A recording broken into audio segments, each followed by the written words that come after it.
여러분 안녕하십니까? 오늘부터는 어떤 설교의 그 한 편보다는 성경에서 우리가 신앙생활을 하면서 매우 중요한 본질적인 것에 대해서 율법과 복음 이러한 모든 것들 진리라든가 이런 것들에 대해서 깊이 이제 깨달은 한 법과 같은 것을 깨달은 한 법을 전하는 그런 내용으로 몇 가지를 계속 올려드리겠습니다. 오늘 말씀은 고린도후서 13장 5절에 있는 말씀입니다. 함께 봉독합니다. 너희는 믿음 안에 있는가? 너희 자신을 시험하고 너희 자신을 확증하라. 예수 그리스도께서 너희 안에 계신 줄을 너희가 스스로 알지 못하느냐? 그렇지 않으면 너희는 버림받은 자니라. 아멘. 이 구원에 대한 구원을 빼놓고는 그 어떤 것도 필요가 없는 거 아니겠어요? 가장 중요한 것이 죄인이 구원받은 것에 대해서 이 구원이 뭔가, 구원에 대한 어떤 확증, 확신 이런 것들이 우리의 그 생각으로 이루어지는 것이 아니라 그 실체화되어져야 되는 그런 본질에 대한 말씀을 전하고자 하는데요. 구원, 신약에 한 169번 정도, 헬라어로는 소조, 죽음에서 구원하다, 보존하다, 구출하다 이런 내용이고요. 구약에서는 395번이나 나오는데 히브리어로 펠레타, 도망, 구원, 피난, 벗어남, 도피, 남겨주다 이런 여러 가지의 뜻을 가지고 있어요. 오늘 우리 인간에게 가장 귀한 것이 뭘까? 구원이지 않겠습니까? 인간의 그 어떤 것으로도 구원받을 수가 없어요. 우리 어떤 의나 우리가 노력하고 학문, 지식 그 어떤 걸 쌓아서 아무리 선하고 착하게 무엇을 살아온다 하더라도 그런 인간의 어떤 것으로도 우리는 구원받을 수 없다는 것을 성경은 말씀하고 있어요. 그러면 우리가 구원의 증거에 대해서, 그죠? 증거에 대해서 성경은 예수 그리스도를 믿으면 자기 안에 증거가 있다. 이렇게 말씀하고 있어요. 요엘서 1장 5절로부터 5장 10절에 보면 하나님의 아들을 믿는 자는 하나님의 아들 예수지요. 그렇죠? 하나님의 아들 예수를 믿는 자에게는 자기 안에 증거가 있다. 증거가 있고 하나님을 믿지 아니하는 자는 하나님을 거짓말하는 자로 만드나니 이는 아들에 대하여 증언하신 증거를 믿지 아니하였다. 그래서 결론적으로 예수 믿는 사람과 믿지 않는 사람, 예수를 믿는 자에게는 누가 있다는 거예요? 하나님의 아들을 믿는 자에게는 자기 안에 증거가 있다. 그러니까 예수 그리스도가 우리 안에 와 계신다는 거죠. 믿는다, 안 보이는 그 어떤 눈으로 볼 수 없는 그거를 그냥 난 믿고 있어 이런 게 아니라 다른 사람들은 알 수 없는 그것을 눈으로 이해하거나 학문 지식으로 설명할 수 없지만 그 실체가 우리 안에 와 있다는 것을 말씀하고 있습니다. 그 안에 와 있는 것을 못 느끼겠어요? 여자가 임신하면 생명이 탄생되는 것을 아는 것처럼 우리도 그렇게 알게 된다는 거죠. 그래서 아들을 믿으면 두 가지 증거가 있는데 물론 외적인 증거도 나타나죠. 예를 들자면 기도했을 때 어떤 응답을 받고 죽을 병에 있는 사람 병 고침을 받는다든가 여러 가지 어떤 그 외적인 증거도 눈으로 나타날 수 있는 게 있어요. 근데 중요한 것은 내적인 증거인데 요한일서 5장 11절에 보면 증거는 이것이다. 하나님이요 우리 안에 아들이 있다면서 증거가 뭐냐? 하나님이 영생을 주신 것과 이 생명이 그의 아들 안에 있는 그것이다. 그러니까 영생을 주셨는데 그 영생은 아들을 주신 거예요. 아들 안에 있다는 거예요. 그러면 그 아들 안에 우리가 있고 아들과 함께 연합하지 않은 사람은 이거 어떻게 해요? 증거가 느낄 수 없다는 거 아니겠습니까? 그래서 믿는 자는 영생을 얻었다라고 말하고 있는데 그것이 오래도록 믿어서 내가 열심히 뭘 해서가 아니라 요한복음 5장 24절에 보면은 내 말을 듣고, 내 말이 뭡니까? 하나님 말씀을 이 순간이라도 깨닫게 되면 그 하나님 말씀을 듣고 또 나 보내신, 하나님이 보내신 자가 누굽니까? 그분이 예수 그리스도죠. 예? 예. 나 보내신 이를 믿는 자는 영생을 얻었고 심판에 이르지 아니하나니 사망에서 생명으로 옮겼다. 우리는 다 사망의 길로 갔는데 이 길을, 말씀을 듣는 자는, 보내신 자 예수를 믿는 자는 이 길에서 어떻게 됐다는 거죠? 영생을 얻었고 사망의 길로 가고 있던 사람이 생명의 길로 옮겨졌다. 기차의 레일이 바뀌었다는 거예요. 그러니까 믿는 자는 영생을 얻었고 라고 하는 구원의 확신은 이미 영생을 얻음과 직결되는 거죠. 그렇죠? 그러니까 이것을 알곡과 쭉정이를 우리가 난다면 뭐예요? 이 사실이 확신이 되고 확증되고 살아가는 사람은 알곡인 것이고, 그렇지 않은 사람은 어떻게 해요? 영생을 내가 뭘 해서 얻으려고 노력하는 사람은 쭉정이라는 사실이죠. 그래서 성경의 영생은 뭐냐? 성경에서 얘기하는 영생 할 때 우리는 영원히 사는 게 영생이다. 뭐 꼭 틀린 말은 안 해요. 그러나 말씀에 입각해서 보면 요한복음 17장 3절에 보면은 정확히 말씀하고 있어요. 영생은 뭐냐? 유일하신 참 하나님도 한 분이시죠. 그렇죠? 저런 많은 자기들 믿지 않는 저런 신이 아니야. 유일하신 참 하나님과 그가 보내신 자 예수, 그분이 보내신 자가 예수라는 거죠. 예수 그리스도를 아는 거라고 그래요. 아는 거. 영생이. 하나님과 예수를 아는 거. 이게 영생이다. 여기서 안다는 것은 내가 뭐 윤석열 대통령 알아. 그러면 그 사람 나를 잘 모르는데 그게 아는 겁니까? 아니죠. 처음에서 안다라고 하는 것은 이것을 야다라고, 히브리어에서 야다라는 말씀인데, 이 말은 뭐냐면 처음에서 안다라고 하는 것은 부부의 관계를 통해서 서로를 알게 되잖아요. 그렇죠?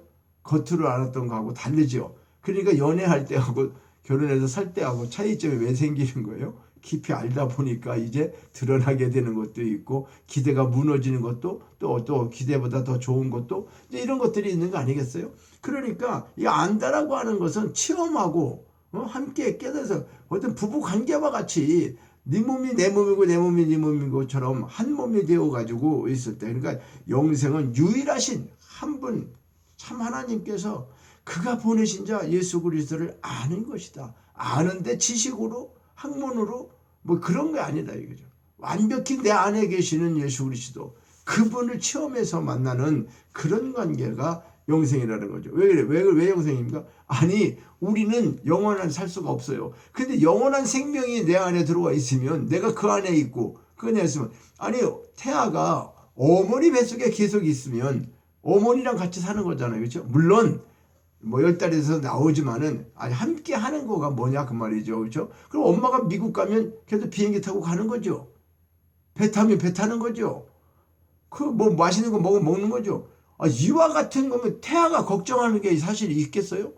없죠. 부모가 하는 그러면 예수 그리스도와 영생이라고 하는 것은 우리가 뭐 죽고 싶다고 죽고 뭐 지옥 가고 싶다고 하고 그런 거 아니라 그 말이죠. 그분이 함께 계시면 그분의 나라에서 사는 거예요. 하나님의 임재가 우리 안에 있으면 그곳이 하늘나라라 그런 거예요. 죽어서 어디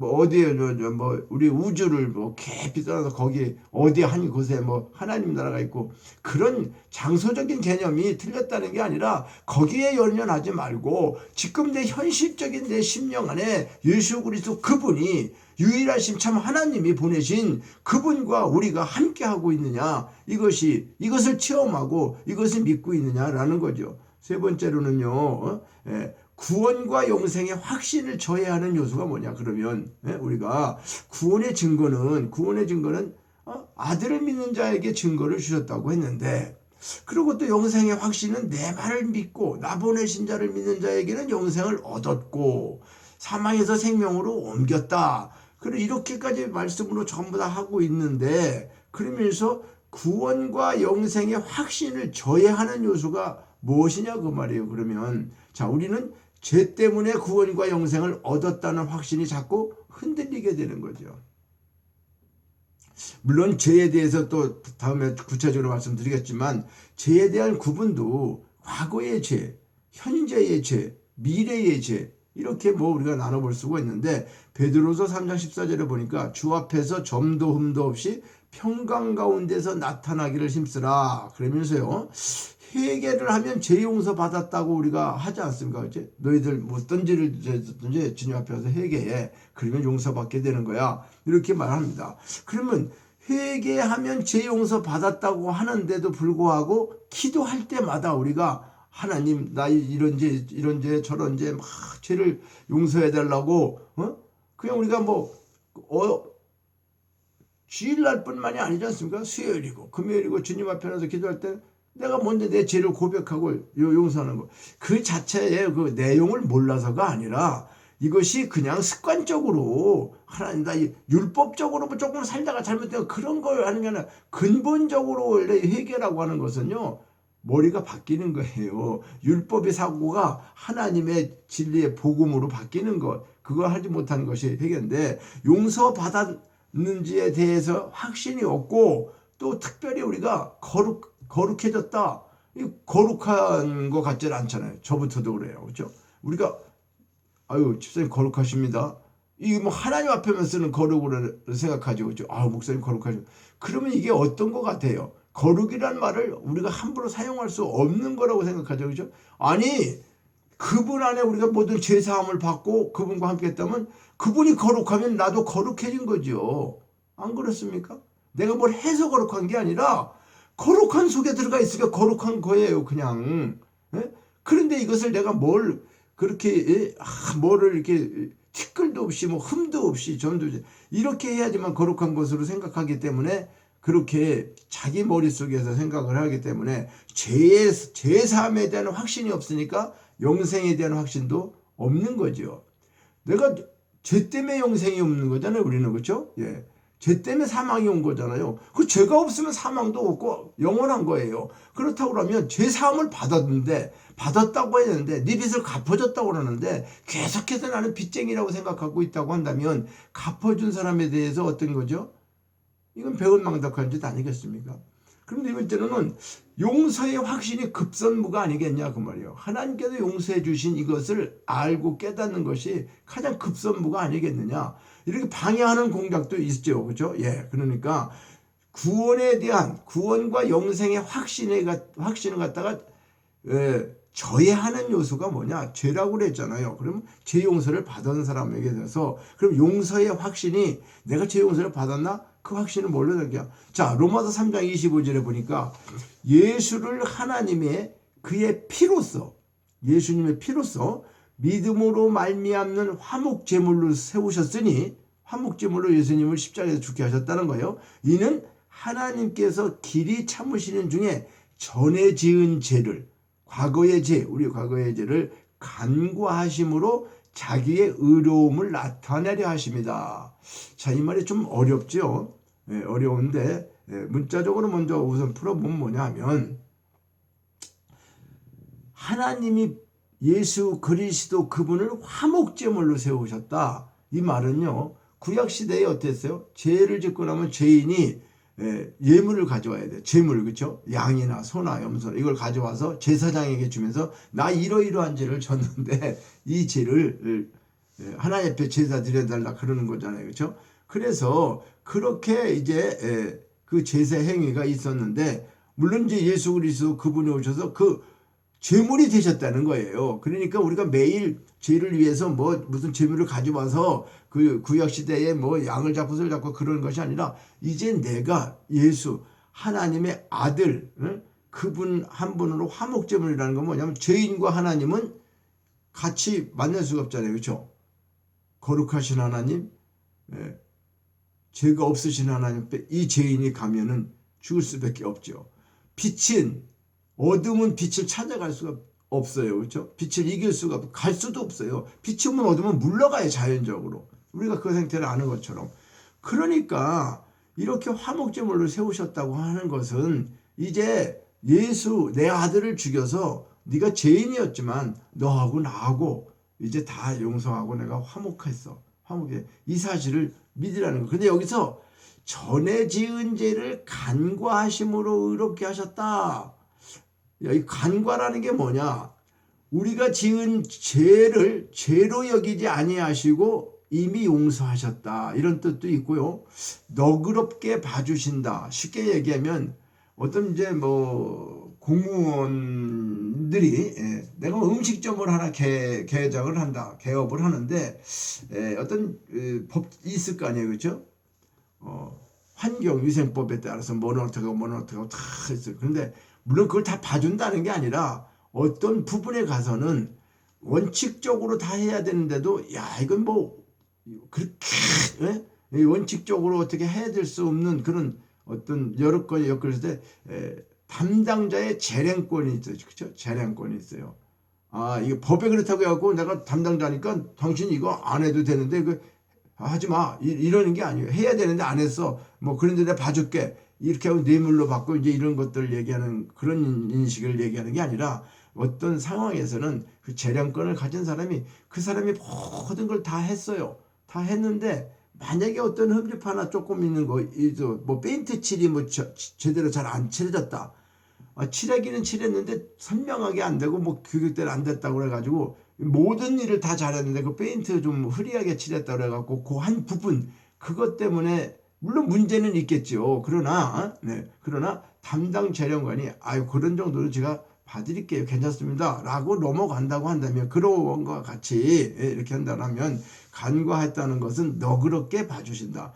그런데 그것은 하나님께서 우리의 죄를 무조건 다 아니죠. 예수를 통해서 화목제물로 삼으셨기 때문에 이제 너희들 죄를 내가 덮어주는 거야. 간과해주는 거야. 이런 말씀이에요. 죄를 죄로 여기지 않고. 그러니까 이사야 44장 22절에 보면 내가 네 허물을 죄를 없앴으니 내게로 돌아오라.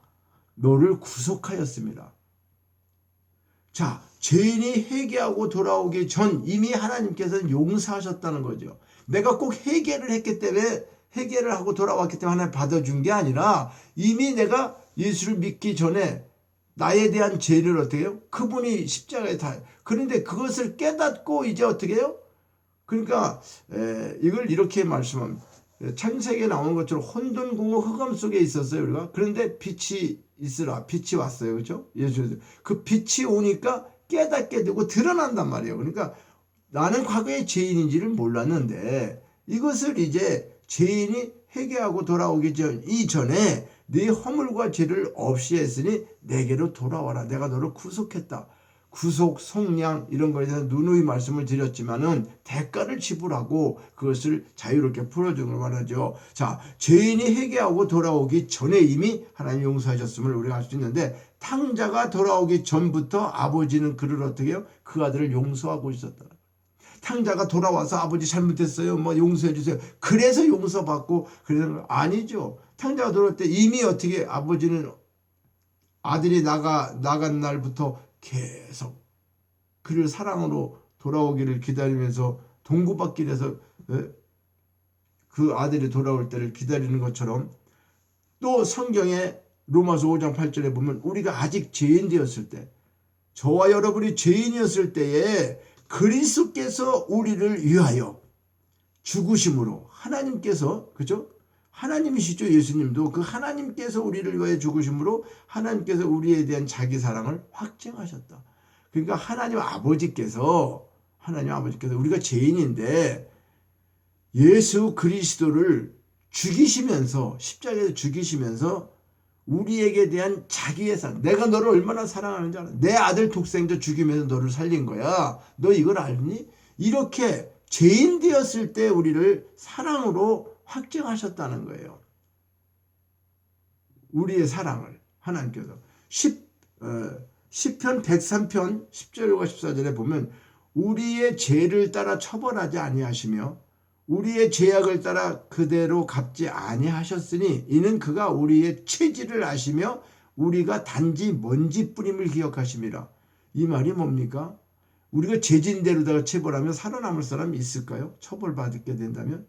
아니 예수 믿고도 지금 하나님의 법에 의해서 만약에 어떤 율법이 됐든 뭐가 됐든 그것으로 심판을 한다고 한다면 지금 심판에 당하지 않을 의인들이 있을까요? 율법을 지켜서 의로울 사람이 하나도 없다라고 했는데 그러니까 그러면 지키지 않아도 된다 그런 내용이 아니에요. 우리가 본질을 잘 알자는 얘기지. 그거 그냥 막 율법은 안 지켜도 돼. 아니 더 잘 지켜야지요. 우리가 예수 믿는 사람은. 자, 우리의 죄악을 따라 그대로 갚지 않았다. 죄지는 데가. 그리고 이것은 우리 체질을 알았다는 건 뭘까요? 너희들은 안 돼. 아무리 그렇게 하려고 해도 죄를 안 질 수가 없어. 그걸 얘기하는 거예요. 체질. 우리 체질을 어떻게 바꿀 수 있죠?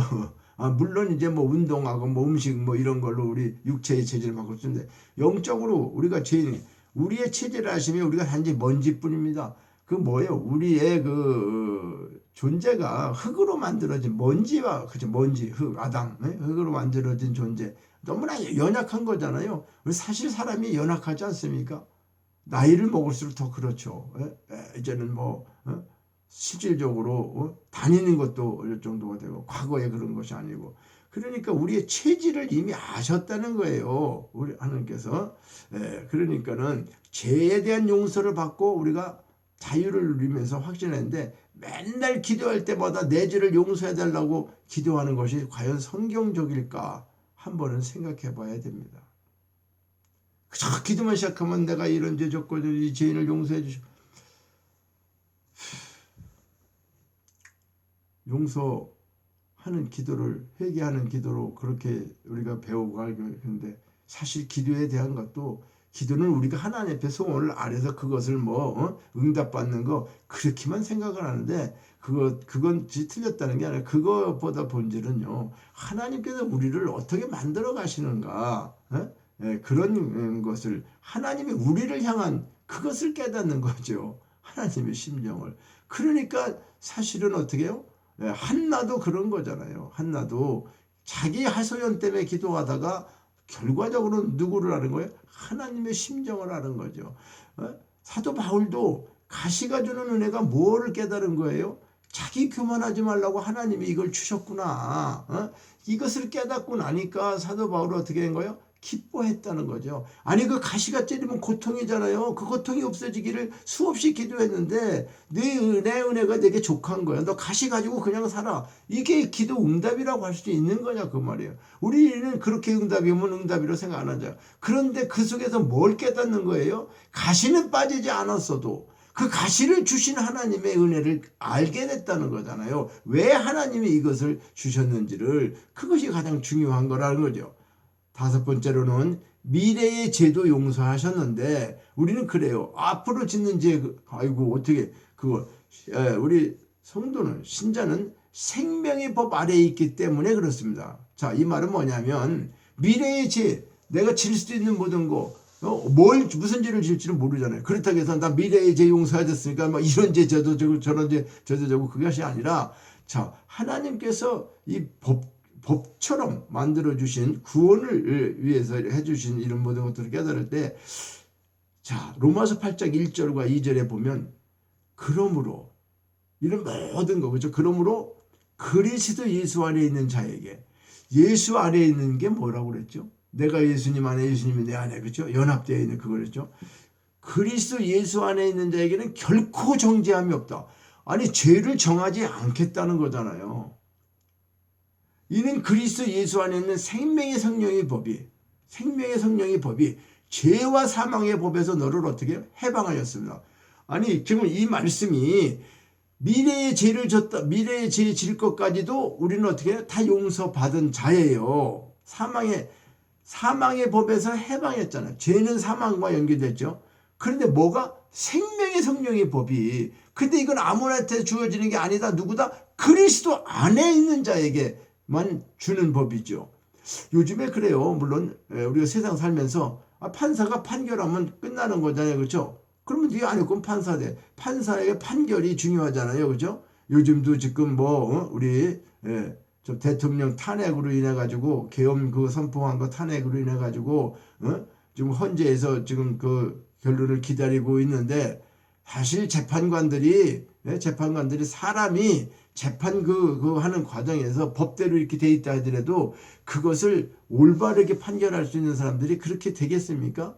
하나님 외에 인간이 뭐를 좀 더 깨닫고 많은 걸 안다 하더라도 거기에 잘못되는 부분들이 없겠냐 그 말이죠. 그러나 그리도 사람들 속에서 법관을 인정하는 것은 입법, 사법, 행정 3권 분립을 인정하는 것은 우리 사람이 그렇게 내가 혼자 다 할 수 없기 때문에 법을 지켜야 되는 것이고, 그렇죠?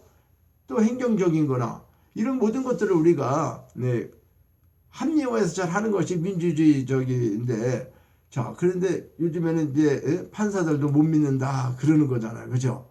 한쪽으로 기울어져서. 자, 그러니까 이 말은요, 죄와 사망의 배선을 해방했다고 하는 것은 예를 들자면 막 일본 사람들이 우리나라를 이렇게 점령해서 살았을 때는 우리가 잘못하면 일본 감옥에, 일본 법에 의해 일본 감옥에 가죠. 근데 해방받고 지금 잘못 이제 살아가는데, 과거에 그랬다 해서 지금 우리가 잘못하면은 일본 법에 저촉을 받아요. 우리 대한민국 법에 저촉을 받아요.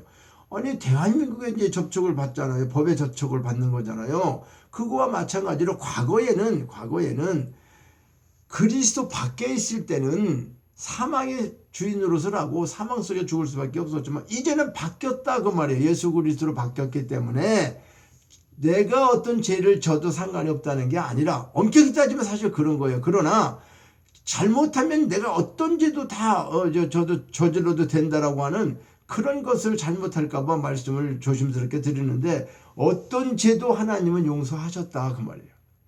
그리고 용서하십니다. 자, 그러니까 생명의 성령의 법 안에 있는 자, 그리스도 안에 있는 자에게는 결코 정죄함이 없다. 그러니까 성도는 어때요? 진짜로 구원받은 성도는 마귀가 지옥에 데리고 갈 수 있을까 없을까요? 데리고 갈 수가 없죠.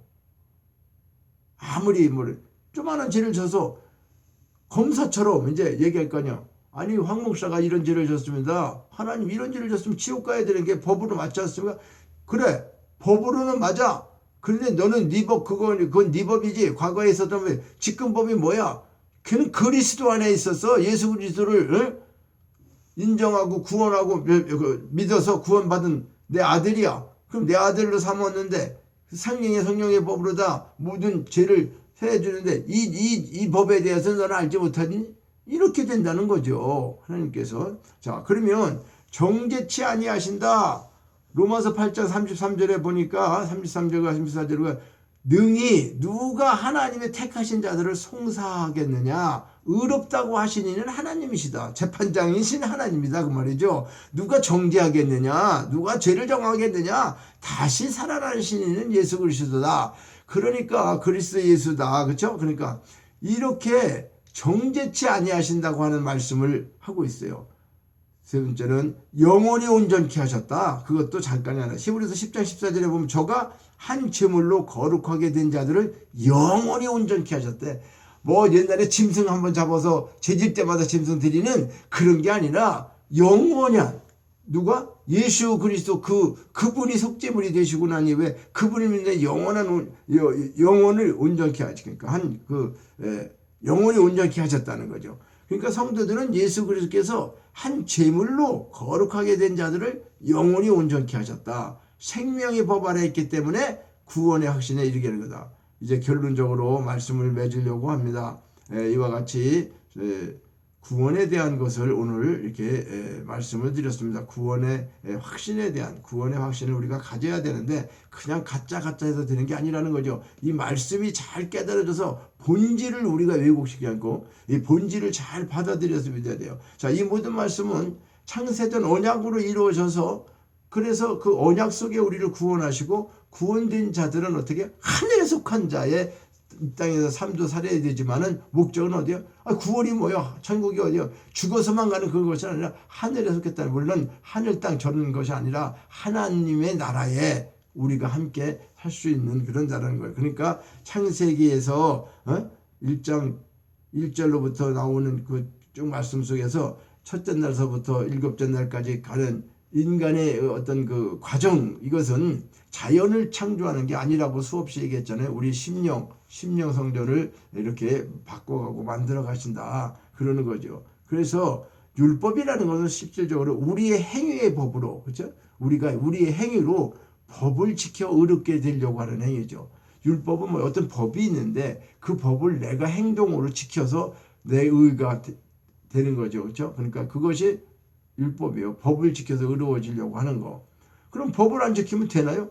그런 차원이 아니라 이것을 우리가 명료하게 알자는 거예요. 하나님께서 말씀한 네가 법을 지켜서 착하게 살았다고 그걸 주장하고 나 이렇게 살았습니다. 나 뭐 했습니다. 그런 거 하고 너를 평가합니다. 복음은 뭐냐? 하나님께서 미리 이전에 창세 이전에 행하셨다고 하는 우리를 위해서 행하셨다고 하는 이것을 그 믿음을 그 믿는 믿음의 행위를 얘기한다고 하는 거죠. 그 믿음으로 확증하는 이것을 말씀하고 있다는 사실을 염두에 두시고 우리가 율법과 복음 잘 깨달으시고 다음 시간에 또 중요한 말씀으로 믿음 또 뭐 회개 이런 부분들을 이제 함께 깨달아 보기로 하겠습니다. 감사합니다.